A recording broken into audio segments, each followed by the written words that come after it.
Olá, boa noite. Sejam todos bem-vindos em mais um programa Obsessão e Desobsessão de Sueli Caldas Schubert. Sejam todos bem-vindos, vocês que nos acompanham. Seja bem-vinda, Lê. Oi, meus amigos, muito bom estar aqui com vocês novamente para mais um estudo. Muito bom ter você com a gente também. Seja bem-vindo, Antônio Roberto. Muito obrigado, sempre um prazer. Para a gente Prazer, aprender um pouquinho juntos, né? verdade. É sempre bom. E seja bem-vindo, João, ao programa de hoje.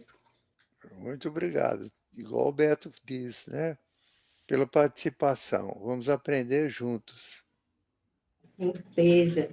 E hoje vamos estudar a última parte, né, do capítulo 14, modo de ação do obsessor. Foi um capítulo um pouco mais extenso que o normal e nós dividimos ele em três partes. Nós vamos abrir, então, com a síntese do livro sugerido do dia, Transição Planetária, de Divaldo Pereira Franco, pelo espírito Manuel Filomeno de Miranda. E quem vai dar essa síntese para a gente é o João. Fica à vontade, João, o espaço é todo seu. Vocês estão vendo que capa maravilhosa esse livro, né? Linda essa capa. Né? Esse livro é um livro espetacular, né? Porque ele trata de desencarne coletivo, né?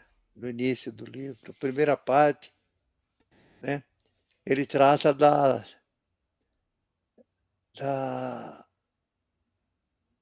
mudança vibratória da Terra, né? Passando de um mundo de provas e expiações para um mundo de regeneração. A base dela é a Gênese, né? O capítulo final da Gênese, onde ele fala da purificação moral da humanidade. Estamos longe disso ainda, né, gente? Estamos longe, não é coisa rápida, não, né? Mas ele fala do desencarne coletivo. Isso é de extrema importância para todos nós, para todos, né? É lá em Sumatra, na Indonésia, onde aconteceu o tsunami em 2004, com mais de 150 mil desencarne. Meu trabalho da espiritualidade. E lá, nesse processo de morte coletiva, desencarne, havia muitos vampirizadores, muitos vampiros, né, sugando os fluidos daqueles que ali desencarnaram, né? Muitos nem desencarnaram, ainda estavam encarnados, mortos, mas encarnados, sendo vampirizados, né? E casos de obsessões complexas, licantropia, né? Perturbação pós-desencarne. O livro é um espetáculo, né? Aqueles resgate kármico em grupo, que é aquele povo que estava lá na Indonésia, quando houve, né, o, o tsunami. E essa obra, ela consola e esclarece sobre os atuais desafios, amplia nossa visão espiritual, fortalece a fé e nos incentiva no trabalho do bem. É um livro que todos têm que ler. É leitura obrigatória para todos nós, né? Para a gente saber como funciona um desencarne coletivo e como funciona aquele processo obsessivo em cima daqueles que estão desencarnados, ou mortos e encarnados, né? Então, eu aconselho, indico e dou nota 10 para esse livro. É isso. Bacana, muito obrigada.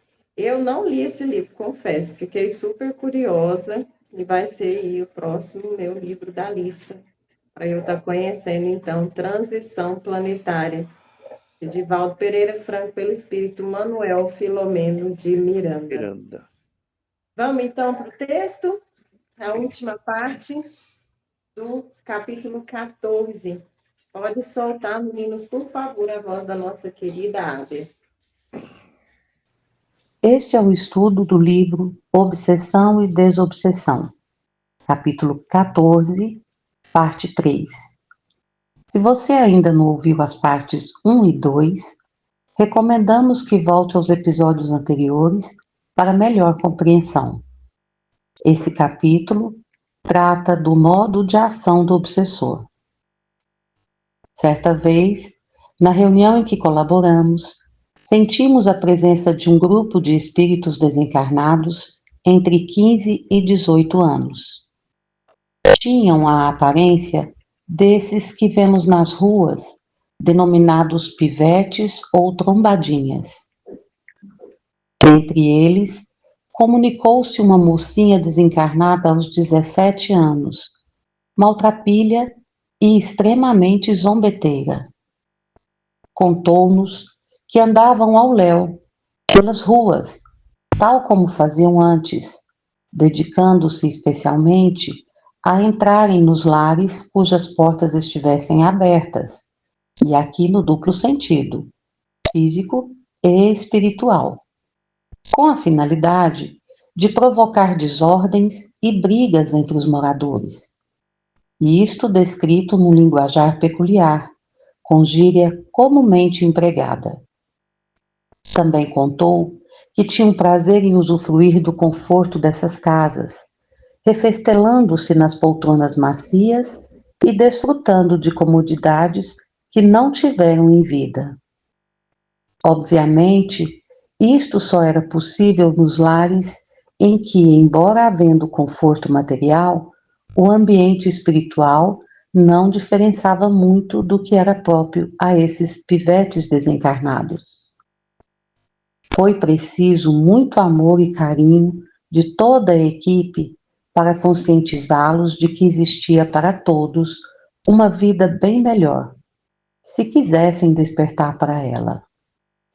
Que havia ao lado deles pessoas que os amavam e que desejavam aproximar-se para auxiliá-los. E que, acima de tudo, estava Jesus, o amigo maior, que não desampara nenhuma de suas ovelhas. Como a carência de amor dessas almas fosse bem maior que toda a revolta que os abrasava, aos poucos emocionaram-se com os cuidados e carinhos de que foram alvo, e ao final, sob a liderança da jovem que se comunicou, uma espécie de porta-voz do grupo, e que foi também a primeira a se sentir amorosamente confortada. O grupo foi levado, após a prece comovente, feita pelo doutrinador. Muito bom, muito obrigada. Vamos começar, então, nossa sequência de dúvidas. E levantando, então, a primeira dúvida do dia para você, Beto, que está aqui com a gente hoje, para estar abrindo esse programa.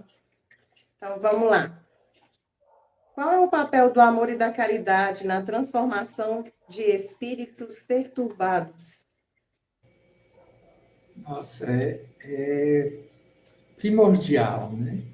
O amor é a linguagem universal.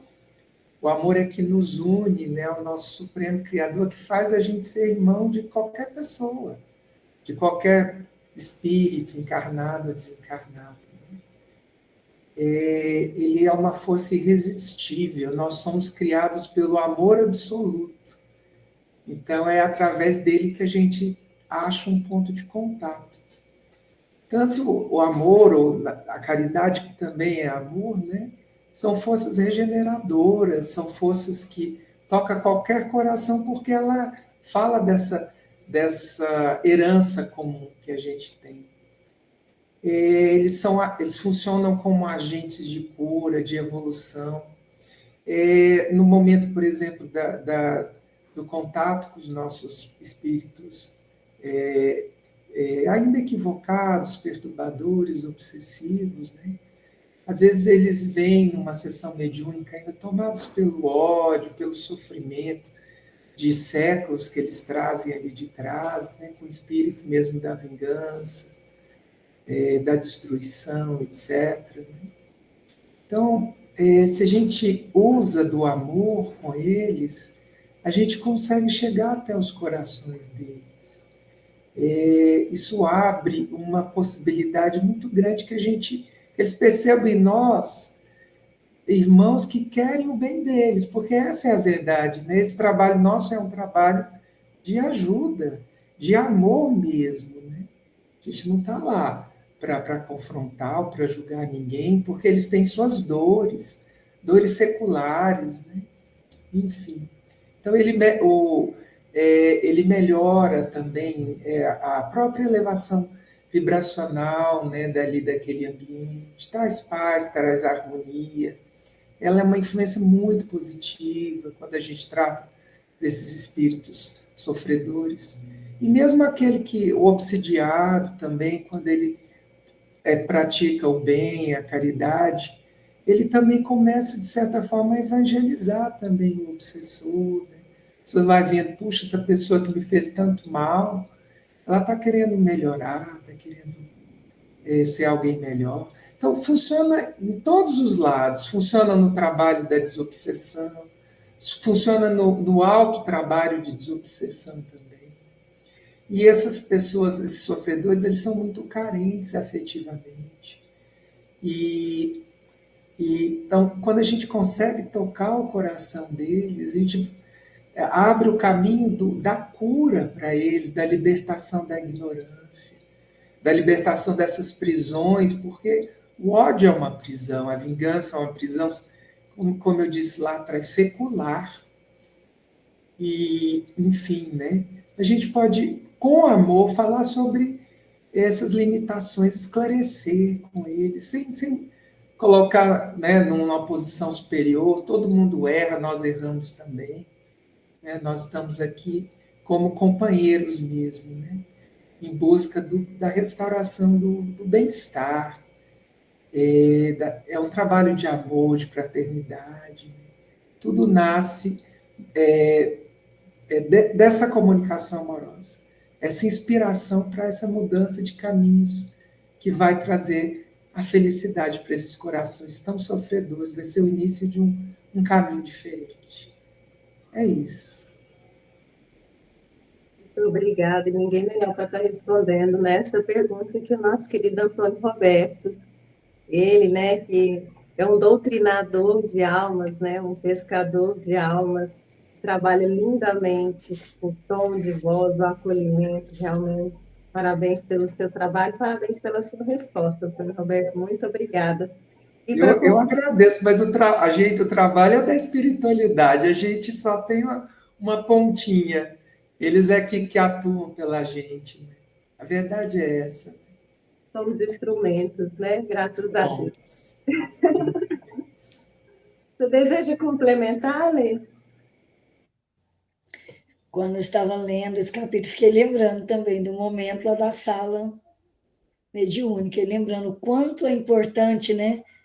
Todo aquele momento de oração, vibração da sala para estar preparada, o quanto o amor, né? Quebra aquela barreira de animosidade que eles chegam, né? Que vai começando a enfraquecer aquele ciclo de violência que eles trazem, né? Então é muito bonito, muito bonito.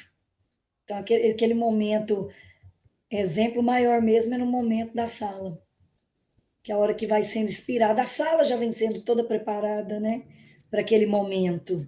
Então é muito bonito, porque aí vai preparando aquele terreno, né, que nós vamos falando tanto do bom terreno, para o obsediado plantar, né, a sua sementinha, mostrando que mudou, mostrando que está no serviço do bem, para o seu obsessor aprender também e juntos, né, eles aprenderem que se continuar só vai prolongar a dor. Então o amor ele educa, né, sem impor. A caridade é o caminho para conduzir mesmo ao arrependimento, à reparação, a esse processo que não é fácil, tão doloroso, né, que é desvincular um processo de obsessão. Então é com o amor mesmo, com o momento de afeta sem até você conhecer, né? Indiretamente, aquele ser que está ali. Mas você passa a envolver tanto naquela história que o amor vem em primeiro lugar. Então, tudo isso aí que o Beto falou mesmo. Muito bom, muito obrigada. E só para esclarecer a sala, né, que a gente está se referindo, é porque tenho o privilégio de compartilhar a sala de trabalho de desobsessão com cada um desses meus colegas que estão aqui, que também é um momento de muito aprendizado e, acima de tudo, de colocar em prática o que a gente estuda, o que a gente tenta aprimorando dia após dia, né? Realmente uma gratidão imensa ter vocês como parceiros, como colegas de trabalho. Então, vamos voltar para o Gratidão. texto, que é a nossa segunda parte do texto. Pode soltar, meninas, por favor, a voz da nossa querida Ábia. Durante a comunicação, foi-nos possível divisar alguns quadros da vida dessa quase menina, que nasceu, cresceu e viveu em locais que os homens habitualmente denominam na sarjeta. Sua desencarnação foi trágica, vitimada pelos maus tratos de um homem. Esse pequeno grupo de espíritos não tinha consciência completa do mal que causavam, embora desejassem fazê-lo, vingando-se da sociedade que sempre os desprezara. Viviam de modo quase semelhante ao que levavam quando na vida material, apenas sentindo-se mais livres e com mais facilidade de ação. Não tinham ciência de que poderia haver para eles um outro tipo de existência, revelando-se-lhes na reunião aquele outro caminho, o das bênçãos do alto, em forma de trabalho digno e edificante. O obsessor poderá valer-se, se for de seu interesse, de grupos semelhantes, visando a acelerar a consecução de seus planos. Na quase totalidade dos casos que observamos, o obsessor não age sozinho. Sempre arregimenta companheiros, comparsas que o ajudam e outros que são forçados a colaborar, cientes ou não do plano urdido pelo chefe. Várias obras da literatura mediúnica espírita narram obsessões complexas, mostrando detalhadamente os meios e técnicas empregados pelos verdugos. Em Ação e Reação e em Libertação, encontramos, respectivamente, o caso Antônio Olímpio e seu filho Luiz, e o de Margarida. Em ambos, atuavam grandes falanges de obsessores, igualmente no caso da família Soares, da obra Nos Bastidores da Obsessão. Muito bom. Muito obrigada, meninas. E agora a gente vai para a segunda dúvida do dia. Está abrindo espaço, direcionando ela para você, viu, João? Então, vamos lá. Por que os obsessores geralmente não atuam sozinhos? Porque o obsessor, ele é um espírito, como disse o Beto aí, ele é um espírito ferido, ignorante, vingativo. Então ele se alia, ele sozinho, ele se sente impotente, né? Então ele se alia àqueles espíritos que estão na mesma situação que ele, né? Nós, nós que não somos obsessores, a gente se alia num grupo aqui, né, para levar o evangelho. Outros se aliam num grupo, né, para te pedir pix pelo celular. Então, todos, né, os encarnados, né, nós fomos criados para viver em grupos, não para viver isolado. Então, eles têm os seus grupos afins entre eles, né? E aí eles formam falanges estruturadas. E eles têm uma hierarquia bem definida, né? E uma hierarquia rígida, onde quem fere a hierarquia ele é penalizado, né? Tem penas para eles. Então, eles têm estratégia. Muitos espíritos, eles são ignorantes na moralidade, mas de uma inteligência, né, invejável. E eles atuam como verdadeiros técnicos do mal. Porque o fulano desencarna hoje. Ele é especialista em invadir sistemas de internet, né, para fazer coisas erradas. Ele desencarna e vai continuar fazendo a mesma coisa, igual. Então, eles são técnicos do mal, eles criam lá em laboratórios chips, né, para que seja colocado no nosso perispírito e que esse chip fique falando diuturnamente sem parar: suicide-se, suicide-se, suicide-se. Aí o fulano, depois de 2 anos ouvindo isso, ele vai lá dar um tiro na cabeça, entendeu? Então, são eles têm ação coordenada, são falanges estruturadas. E ele não fica sozinho, porque ele é um obsessor, ele é um espírito que está com um problema, ele é um espírito inferior, vamos dizer assim, né, na moralidade. Ele não perdoou isso, aquilo. A hora que ele desencarnou, um monte de espíritos do mesmo nível que ele já vai buscá-lo, né? Já vai buscá-lo, fica junto, né? Ele não vai ficar sozinho, vai ficar com seus afins. Aí ele se agrupa, se organiza para cometer o mal. Para eles, eles estão certos, né? Na sua consciência. Por isso que é difícil você pegar e esclarecê-los, né? De que aquele não é o caminho correto. Como está no texto, foi difícil esclarecer os meninos, né? De que eles estavam no caminho errado. Mas nós temos que ser perseverantes, essa é a nossa função. Essa é a nossa função, né? Nós somos, né? O grupo mediúnico nosso, ele é um instrumento da misericórdia divina.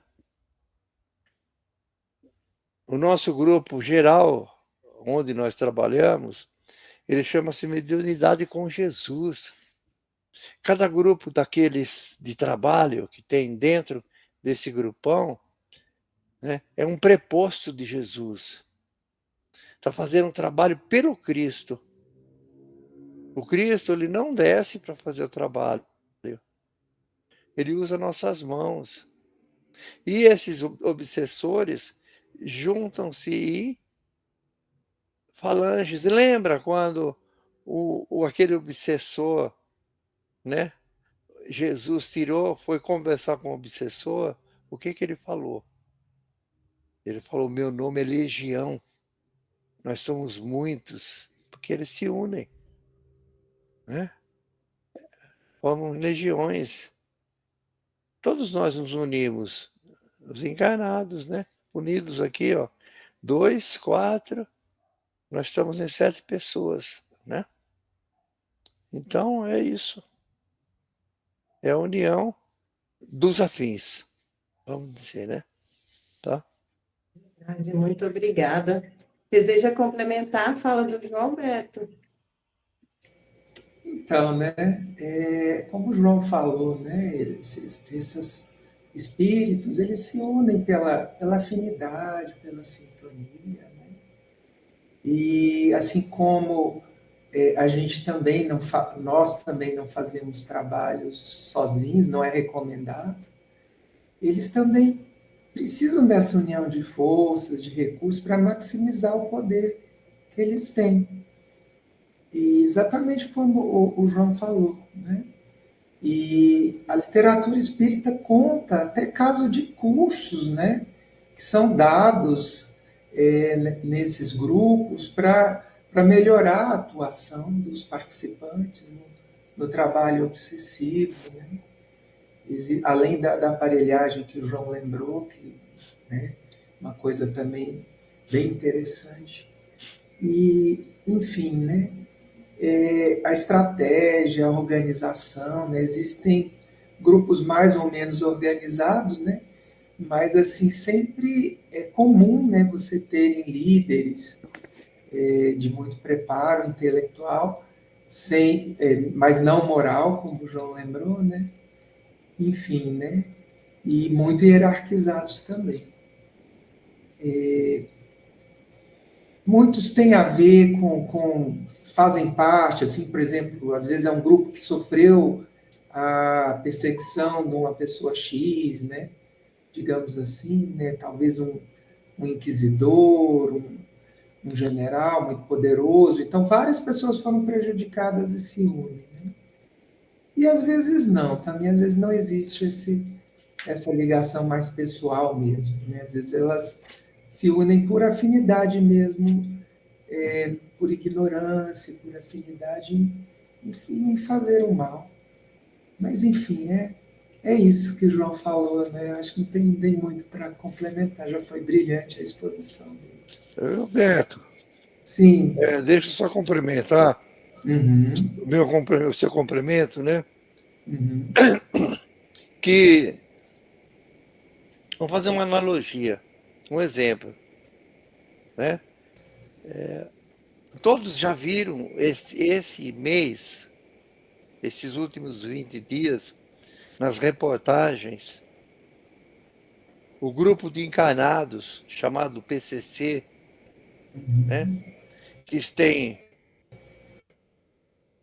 casas de bebida, postos de gasolina, distribuidoras de gasolina, de álcool, usinas de álcool, fazendas de cana-de-açúcar, estão mandando os seus subordinados fazerem cursos universitários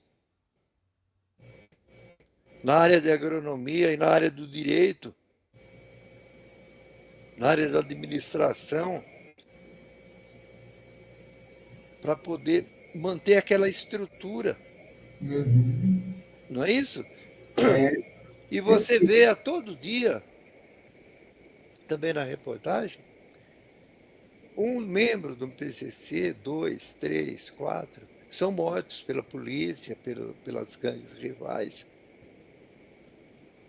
E do outro lado, ele vai montar a mesma estrutura que tem do lado de cá. Uhum. Tá certo? Vai obsidiar quem? Aquele que matou ele. O policial ou a gangue rival. E com aquela estrutura que eles têm hoje nos encarnados. É igual. Não muda nada. Só estão sem o corpo físico. É isso. É verdade. Bom exemplo.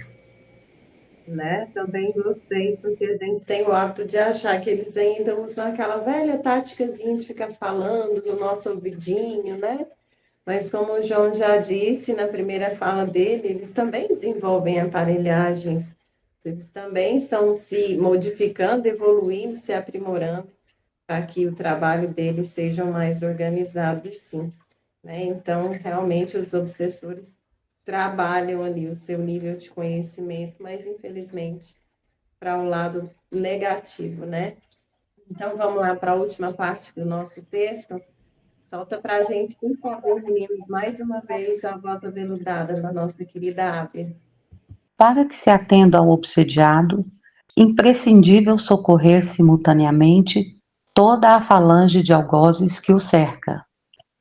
Aos poucos, essas entidades menos felizes são atraídas para a reunião de desobsessão, num trabalho de grande alcance e profundidade. Geralmente, quando o chefe se comunica, quase todos os seus prepostos já foram atendidos e encaminhados, o que o torna enfurecido ou desesperado, tentando arregimentar novas forças e ameaçando os membros da reunião, que ele culpa e para os quais transfere parte do seu ódio. Daí, porque é fundamental que a reunião seja toda ela estruturada na fé inabalável, no mais acedrado amor ao próximo, na firmeza e na segurança que une todos os seus integrantes, e especialmente sob a amorosa orientação de Jesus e dos mentores espirituais, que são, em verdade, o sustentáculo de todo o abençoado ministério socorrista. Frente a um obsessor cruel e vingativo, que ameaça não só os da equipe encarnada, mas que diz estender o seu ódio aos familiares dos que ali estão presentes, desafiando-os com todos os tipos de agressões verbais, evidentemente sofrendo necessária censura do médium, que as transmite e que só deixa passar aquilo que o bom senso permita, mas que ainda assim são de molde a atemorizar os menos afeitos a esses serviços. Unicamente resistem aqueles que estão preparados para tal mister. Os que tenham fé e experiência, que amem esse trabalho e, por conseguinte, tenham amor para doar a esses irmãos infortunados que a dor marcou profundamente e tenham a mais absoluta convicção no amparo de Jesus através da direção espiritual que orienta todas as ocorrências. E por que não dizer? Estejam preparados para sofrer e chorar pela dor que assaveja esses corações e os transforma em seres quase irracionais. Tão amargurado ódio, tão angustiantes conflitos nos ferem também o coração, que se repleta de amor por eles, verdugos e vítimas, já que também um dia, perdido nas brumas do passado, padecemos as mesmas inenarráveis torturas, que hoje a doutrina espírita veio consolar, explicar e ensinar-nos a curar. Muito legal, muito legal. E vamos levantar então a nossa última dúvida do dia. Vou direcionar para você, Ale. Depois a gente passa a palavra. O João está fechando o programa para a gente hoje. Combinado. Essa é para nós, né? E para todos aqueles que trabalham nessa área. Então vamos lá. Qual Vamos. deve ser a postura de um grupo espírita frente a espíritos cruéis e ameaçadores durante uma reunião de desobsessão? Então, é fundamental manter a serenidade, né? A disciplina mental. O grupo, ele não pode se impressionar pelos gritos, as ameaças, as descrições de violência que estão fazendo para poder, como se diz, né? Causar mesmo, liberar o pânico. E por isso que tem que estar com a vibração emocional bem tranquila. Por isso que a preparação antes é muito importante, não só no momento ou só no dia da sala, né, do trabalho na sala mediúnica, mas é o que nós sempre estamos falando, a nossa disciplina moral, educação moral, que aí você vai aprender que não está longe, como o Minelli disse, né? Está no dia a dia, não está longe. E não é só naquele momento. Então, a vibração emocional negativa, ela abre muitas brechas para sintonia. E é essencial manter a calma, a firmeza, a confiança em Deus. Mesmo quando se apresenta de forma hostil, esses espíritos são irmãos em sofrimento, né? Presos ao ódio, ao desequilíbrio. E é como falou o texto: não estamos ali também à toa. Nós também, possivelmente, tivemos do lado de lá, talvez fazendo coisas piores. Por isso estamos ali, ó, ajudando e sentindo para poder contribuir. Então, o diálogo ele deve ser muito respeitoso, sem ironia, sem acusações. Não é assim um debate de força. Não tem quem ganha e quem perde. Então, assim, o doutrinador ele tem que falar com muita clareza, mas sem imposição, sem impor a sua opinião, ouvir, né? Ter um ouvido atento, procurando despertar mesmo a consciência do espírito para a realidade, né? Da realidade espiritual, porque tem uns que nem sabem, né? E alguns estão ali já de propósito, alguns são contratados, alguns por vingança. alguns, como foi dito no outro capítulo, né, por até kármico, né, que eles já se encontram e ficam numa falange. Então, é para entender mesmo a lei de causa e efeito. Aí o objetivo não é vencer o espírito, é oferecer mesmo luz, apoio. Eu acho que outro ponto fundamental também é a união do grupo. Se manter em prece, nesse momento, mais ainda, manter a vibração, tem que sustentar essa vibração, auxiliando lá aquele médium, né, que está dando a passividade. Então, o grupo deve manter pensamento elevado, evitar dispersão mental. Porque no momento que você dá uma dispersada ali, você está deixando de contribuir, né, para aquele momento. E a oração coletiva também, né, para sustentar o médium, sustentar o doutrinador, criar um campo de luz mesmo, para dar mais confiança, dar aquela barreira que para os espíritos superiores fazer o trabalho deles. Então, é um serviço meio de sustentação. Então, diante desses espíritos cruéis e ameaçadores, é postura mesmo de serenidade, amor, respeito, confiança em Jesus. E não esquecer nunca que nós estamos também com os nossos mentores.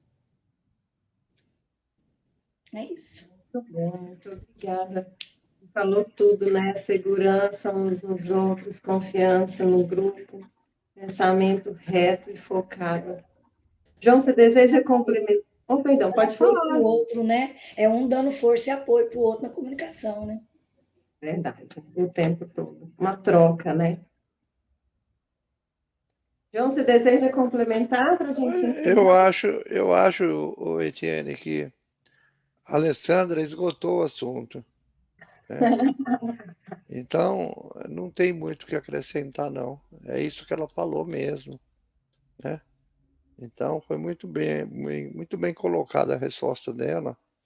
É isso, é serenidade e firmeza, amor incondicional, humildade e respeito àquele espírito, mesmo ele estando violento, respeitar.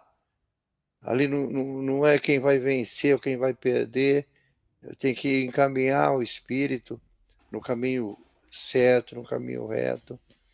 É isso, tudo isso ela disse. Então, parabéns pela resposta. É isso aí. Muito bom, obrigada. E a gente encerra, então, o capítulo 14, como foi dito pela nossa querida Ábia, quando ela foi abrir a leitura.